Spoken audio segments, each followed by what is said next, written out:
the most scientific of all science fiction novels.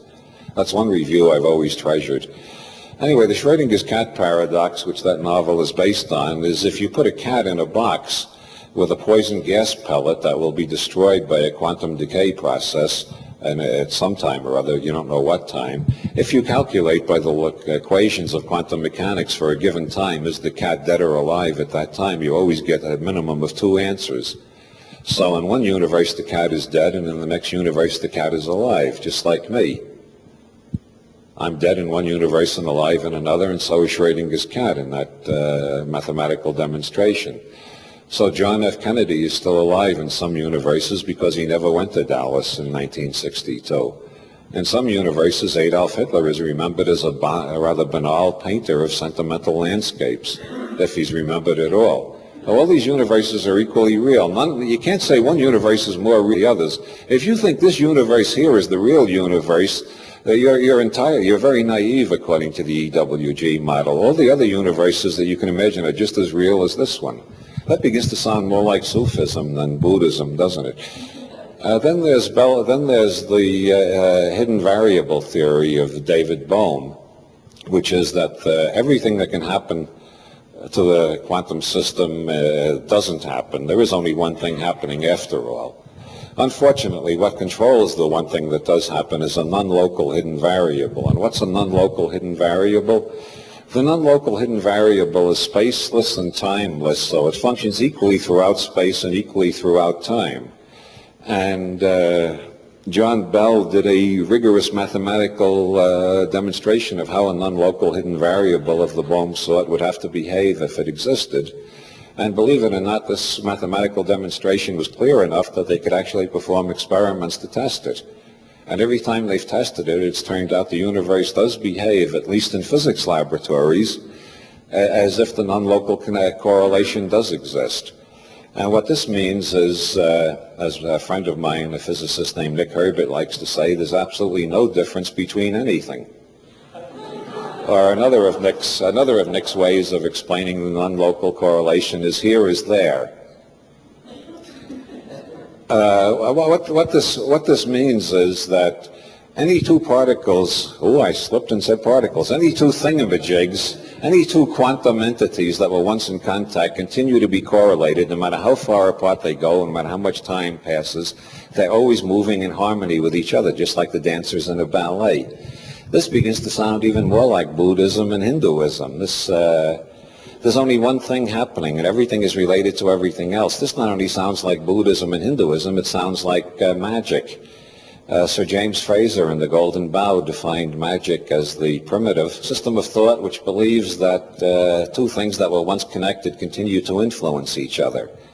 This is why those into black magic believe if they can get a hold of a piece of your clothing or a hair from your head and do something to that, that will affect you. And Frazer calls this the first law of magic. Things once in contact continue to influence each other. Well, according to Bell's theorem and 7 experiments so far, the universe does work that way. One of the physicists who denies this, Dr. Merman of Columbia University, has written a paper to show we don't have to believe in the non-local correlation in spite of these 7 experiments and all the mathematical demonstrations, because these are all based on the fallacy that there's an objective universe. And according to Merman, the real truth about quantum mechanics is there is no objective universe. The moon is not there when nobody's looking. I am not caricaturing Dr. Merman. I am not making fun of him. He says that flatly at the end of his article, Quantum Mysteries for Everyone. The moon is not there when nobody is looking. So if you all close your eyes, I'm not here anymore. That's another school of quantum theory. So we have the first school, you can't talk about reality. The second school is everything you can think of is real. Everything that could happen did happen. The third is that everything is connected with everything else, and so that there is no difference between anything. Very much like the Atman, what the Chinese call Wu Xin, the no mind, which underlies everything. It's called no mind because it's the class of all minds, and the class of all minds is not a mind for the same reason that the class of all red-headed women is not a red-headed woman, or the class of all chairs is not a chair. That's clear enough, isn't it? I'm talking so much about quantum mechanics because it fascinates me, and I don't give a damn how much it bores you. I talk about what interests me.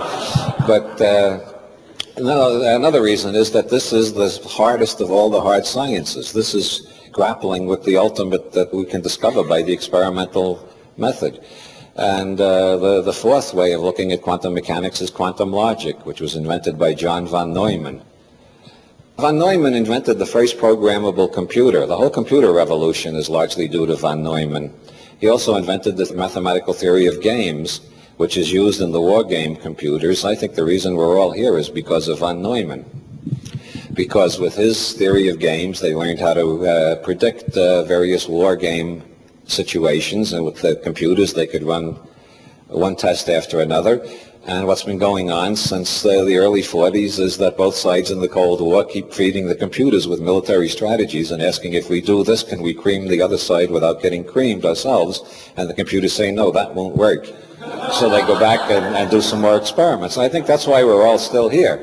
But I think John von Neumann was the Buddha of the 20th century. But besides inventing programmable computers and mathematical game theory, he invented quantum logic. And quantum logic gets around all the problems of quantum mechanics without saying we can't talk about reality, without saying that everything that can happen does happen, and without joining Oriental monism like Bell's theorem leads to. We have always thought in Western culture since Aristotle that the universe has two states, yes or no. True or false, right or wrong. It is or it isn't. According to Aristotelian logic, Schrödinger's cat that I was just talking about is either dead or alive. And it's rather confusing that quantum mechanics says the cat is both dead and alive. According to von Neumann, the answer to that and all the other paradoxes and indeterminacies is that the universe has three states, yes, no, and maybe. And the odd thing is, I've been thinking that way all my life, and I always thought I was a freak until I discovered John von Neumann put it into mathematics. And we've been hypnotized so much by logicians that most people really believe that things are in either the true state or the false state. And yet if you stop and think, even without getting into quantum mechanics and advanced mathematics and all that, in your everyday life, most things are in the maybe state. Almost everything you have to deal with. It's very rare you can get something that you're absolutely sure that A is true, or you're absolutely sure that not A is true. Most things in daily life are in the maybe state. Small businessmen, business entities, small.